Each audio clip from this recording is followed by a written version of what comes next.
పరారీలో ఉన్న choreographer Johnny master ని పోలీసులు అరెస్ట్ చేశారు. అతన్ని బెంగళూరులో సైబరాబాద్ ఎస్ఓటీ పోలీసులు అదుపులోకి తీసుకున్నారు. అతన్ని హైదరాబాద్ కి తరలిస్తున్నారు.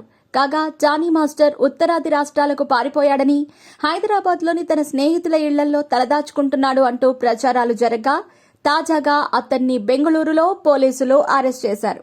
మొత్తం 4 బృందాలు జానీ మాస్టర్ కోసం గాలింపు చేపట్టాయి.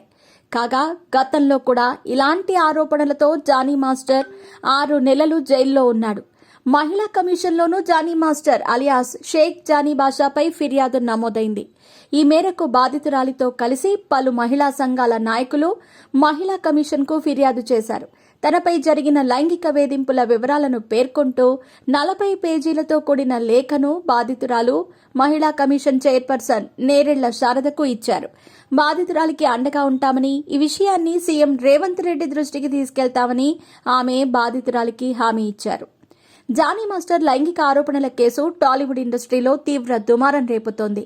అతని దగ్గర పనిచేసే అసిస్టెంట్ మహిళా కొరియోగ్రాఫర్ జానీపై లైంగిక ఆరోపణల కేసు పెట్టడం ప్రకంపనలు సృష్టిస్తోంది. బాధితురాలి ఫిర్యాదు మేరకు జానీపై పోలీసులు ఐపీసీ సెక్షన్ 376, 323, 506 కింద కేసు నమోదు చేసి దర్యాప్తు చేపట్టారు.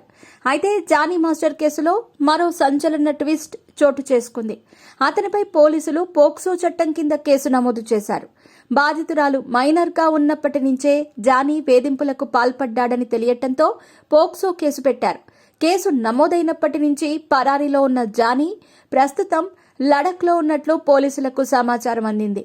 దీంతో పోలీసులు ప్రత్యేక బృందాలుగా ఏర్పడి జానీ కోసం వేట మొదలుపెట్టారు.